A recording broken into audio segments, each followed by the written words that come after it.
সংখ্যালঘু অধ্যুষিত মৈৰাবাৰীৰ এখন ব্যতিক্ৰমী বিদ্যালয় মৰিগাঁও জিলাৰ লাহৰীঘাট প্ৰাথমিক শিক্ষা খণ্ডৰ অন্তৰ্গত মৈৰাবাৰীৰ লোচনাবাৰীৰ মৌলবী চুবুৰীৰ নতুন প্ৰাথমিক বিদ্যালয়ত দেখা পোৱা গৈছে এক ব্যতিক্ৰম ছবি। যিহেতু লোচনাবাৰী গাঁওখন একেবাৰে ভিতৰুৱা সংখ্যালঘু অধ্যুষিত অঞ্চল, বিদ্যালয়খনত মৈৰাবাৰী প্ৰেছ ক্লাবৰ এতিয়া সাংবাদিকৰ দলে ছাত্ৰ ছাত্ৰীৰ প্ৰতিভা দেখি উৎফুল্লিত হোৱা পৰিলক্ষিত হৈছে। বিদ্যালয়খনত অসমীয়া থলুৱা সা সঁজুলি সংৰক্ষণৰ ব্যৱস্থা, ভূপেন্দ্ৰ সংগীত, জ্যোতি সংগীত, ৰবীন্দ্ৰ সংগীতৰ পৰা বৰগীত গাব পৰাকৈ সকলো ধৰণৰ প্ৰতিভা ছাত্ৰ ছাত্ৰীৰ আছে বিদ্যালয়খনত। যিখিনি কৰণীয় সেই কৰণীয়খিনি আমি কৈছোঁ, তাতকৈ বেলেগ ব্যতিক্ৰম বুলি মই ক'বলৈ নাযাওঁ। হ'লেও আমি অলপ অলপ ল'ৰা ছোৱালীক গীত মাতৰ পৰা আদি কৰি বাকী বস্তুবিলাক কৈছোঁ আৰু যিখিনি স্কুলত কৰিবলগীয়া থাকিবলগীয়া বস্তু সেইখিনি আমি কৈছোঁ। কি কয়, স্কুলত ধুনীয়াকৈ আমি বাগিচা এখন বনাইছোঁ। আমাৰ বিদ্যালয়ত বেৰবিলাকত আমি আখৰ লিখাইছোঁ, ছবি অঁকাইছোঁ, তেনেকুৱা ধৰণৰ কৰিছোঁ। ল'ৰা ছোৱালীবিলাকক যিমানখিনি পাৰোঁ আমি গীত নৃত্য এইখিনি অলপ শিকাইছোঁ, জয়ফল লাৰ্ণিং কৰিবলৈ আমি চেষ্টা কৰিছোঁ।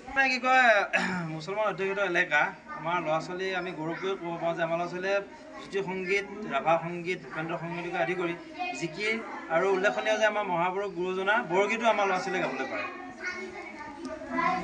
কি হয়, ল'ৰা ছোৱালীক আপুনি পাঠৰ মাজতে ৰাখিলে নহ'ব, প্ৰেক্টিকেলি অলপ নলেজ দিব লাগে। আপুনি মুখতে বা কিবা দেখা থাকিলে, পাঠত থাকিলে পাহৰি যাব পাৰে। গতিকে আমি ভাবোঁ যদি সংৰক্ষণ কৰা যায়, প্ৰেক্টিকেলি যদি সিহঁতে দেখে তেতিয়াহ'লে মনত থাকিব আৰু কেতিয়াও নাপাহৰে। সেইবাবে আমি এইখিনি আজিকালি কি হৈছে, সেই বস্তুবিলাক হেৰাই যাব গৈছে অসমীয়া সমাজৰ পৰা আজি প্ৰায় লুপ্ত প্ৰায় অৱস্থাত। গতিকে আমি ভাবিছোঁ সংৰক্ষণ কৰিলে বস্তুটো ৰৈ যাব আৰু ল'ৰা ছোৱালীক শিকাত সুবিধা হ'ব। আমাৰ অসমীয়া থলুৱা সংস্কৃতি যে কৃষি সঁজুলি বা মাছ মৰা সঁজুলি গোটেইখিনি আছে আৰু শিপিনী কাৰ্যৰ কাৰণে যি লাগে আমি যিমানখিনি পাৰোঁ, তাঁতশাল আছে, তাৰপিছত আপোনাৰ কৃষি সঁজুলি যি লাগে নাঙল, যুঁৱলি, আপোনাৰ ডলিমাৰ, ডুলি, এইখিনি আছে। তেনেকৈ আমাৰ বিহুৰ কাৰণে ঢোল, খোল, তাল, পেঁপা, গগনা, যিমানখিনি পাৰোঁ আমি চেষ্টা কৰিছোঁ।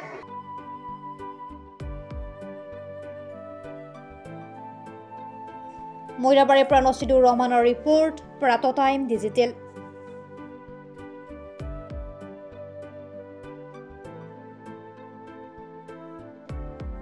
অসমৰ সংবাদ জগতখনৰ বাবে এক সুখবৰ। নৰূপ নসাজেৰে প্ৰায় ৩০ বছৰীয়া অভিজ্ঞতাপুষ্ট সাপ্তাহিক কবচ পুনৰ এবাৰ ৰাজ্যৰ মাজলৈ। স্বত্বাধিকাৰী প্ৰণীতা কলিতাৰ দ্বাৰা প্ৰকাশিত আৰু অমৰজ্যোতি প্ৰিণ্টাৰ্ছ, গুৱাহাটী কমাৰ্চ কলেজৰ বিপৰীত ফালে মুদ্ৰিত।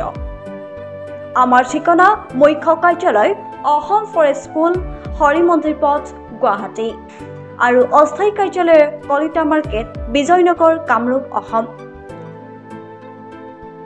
মোবাইল নং 9435114666 আৰু 7002472813। Mail ID probhatiahom@gmail.com।